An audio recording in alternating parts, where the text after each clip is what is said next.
حضرت زبیر وہ صحابی ہیں یعنی جو نبی الاسلام کے بہادر ترین اصحاب میں سے 12 بندے غزوہ احد میں حضور کے ساتھ رہ گئے تھے 700 میں سے غزوہ احد کے اندر، ان میں سے ایک حضرت زبیر بھی تھے، اور یہ تلوار کمال کی چلاتے تھے، اکیلے میدان جنگ میں آگے چلے جاتے تھے۔ بخاری میں آتا ہے کہ ان کا بیٹا عبداللہ ابن زبیر کہتا ہے کہ میرے باپ کے 2 شانوں کے درمیان اتنا بڑا زخم تھا جو ہیل اپ ہو گیا تھا، لیکن پھر بھی گڑا پڑا ہوا تھا، میں پورا ہاتھ اس میں داخل کر لیتا تھا، اور وہ زخم ان کو احد کے موقع پہ لگا تھا۔ اور پھر اسی حدیث میں بخاری کے آتا ہے کہ جنگ یرموک کے موقع پر لوگ یعنی لیڈر کے اوپر چل رہے ہوتے ہیں، تو حضرت زبیر بھی ایک اسکواڈ کو لیڈ کر رہے تھے، تو لوگوں نے کہا حضرت آپ آگے جائیں، انہوں نے کہا جب میں آگے جاؤں گا تو میرے ساتھ کوئی نہیں آگے جا سکتا۔ وہ اکیلے گھوڑے کو انہوں نے جو ہے وہ ایڑی لگائی اور رومن امپائر کی یعنی فوج کے اندر گھس گئے، اور کوئی بھی ان سے لڑنے کے لیے تیار نہیں ہوتا تھا، اتنی بہادری تھی ان، لیکن جنگ جمل میں حضرت علی کے مقابلے پہ آ گئے۔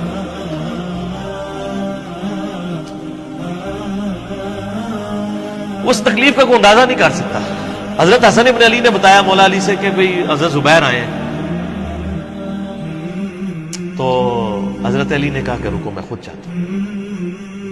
گئے، کہا زبیر یاد ہے وہ دن جب نبی تم مجھ سے بڑا پیار کر رہے تھے، پھوپھی ذات تھے نا، نبی الاسلام کی پھوپھی کے بیٹے ہیں حضرت زبیر بن عوام رضی اللہ تعالی۔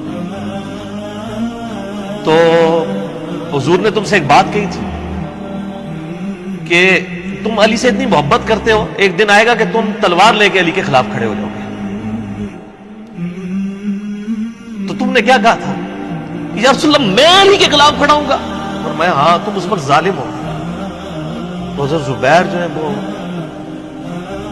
ان پہ غشی طاری ہو گئی، گھوڑے کو یعنی وہ حضرت علی کا پھر سامنا نہیں کر سکے، میدان جنگ سے واپس چلے گئے۔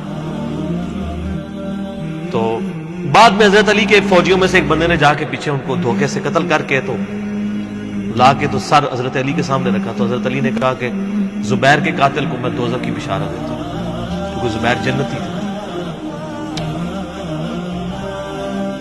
تو وہ شخص پھر حضرت علی سے ناراض ہو گیا کہ میں نے تجھے حکم دیا تھا، جب میں نے ان کو جانے دیا تو نے یہ کام کیوں کیا؟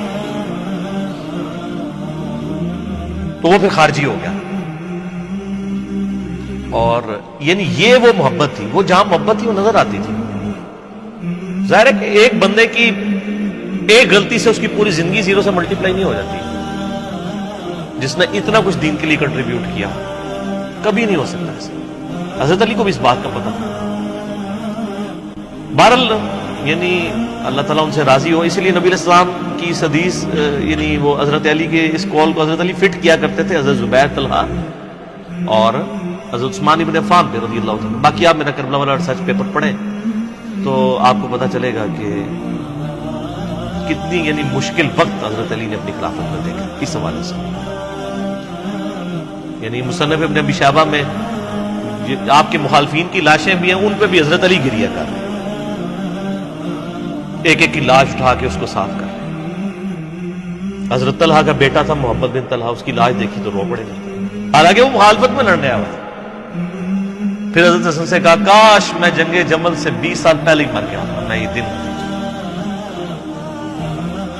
ایک ایسا شخص جس نے 8 سال کی عمر میں اسلام قبول کیا، جس نے اسلام کو 0 سے 3 براعظموں میں پھیلتے ہوئے دیکھا، اور اب اس کو بڑھاپے میں یہ دن دیکھنے پڑ رہے ہیں کہ اس کے سامنے اسلام کا شرازہ بکھر رہا ہے، کہ مسلمانوں سے لڑ رہے ہیں۔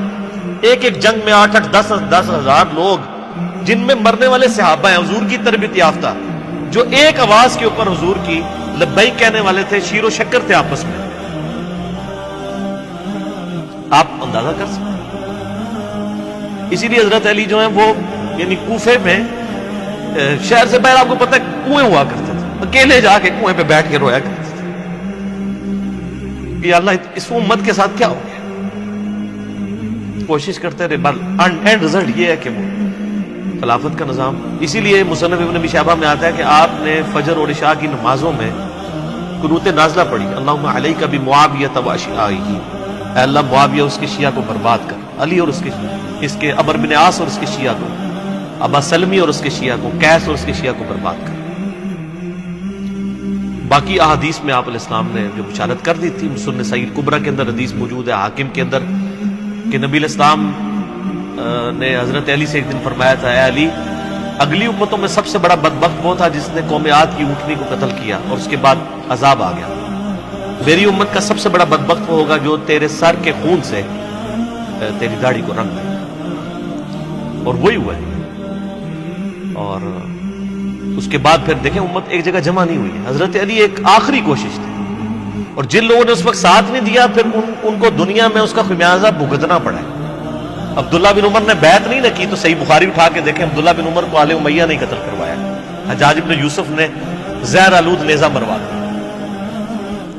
اور حاکم کے اندر مجموع الزوائد کے اندر موجود ہے، حضرت عبداللہ بن عمر آخری عمر میں کہا کرتے تھے، کاش میں اس وقت علی کا ساتھ دیتا اور یہ خلافت کا نظام تو بچ جاتا، کیونکہ کئی لوگ بیچ میں نیوٹرل ہو گئے تھے جو پھر ساتھ نہیں دیا، تو اس کی وجہ سے پھر حضرت علی کے چونکہ اب پاس اتنی مین پاور نہیں تھی کہ اس سسٹم کو سنبھال سکتے، بعد پھر وہ شہید ہو گئے اور پھر معاملات آ گئے۔ خیر بات کہاں سے کہاں نکل گئی، کیونکہ یہ اس کے ساتھ غل کا لفظ تھا، تو یہ غل کے لفظ کو ایڈریس کرنا ضروری تھا۔ تو آج ہم جب جنگ جمل صفین نہروان کو ڈسکس کرتے ہیں تو یہ کوئی غل والی بات نہیں ہے، یہ وہ چیزیں ہیں جو ایک ریالٹی ہیں، اور وہ اگر یہ غل والی بات ہے تو نبی علیہ السلام کے دل میں بھی نعوذ باللہ غل تھا، مولا علی کے دل میں بھی غل تھا، ایسا نہیں تھا۔ وہ دین کی حمیت کہلاتی ہے، اس کو غل نہیں آپ کہتے۔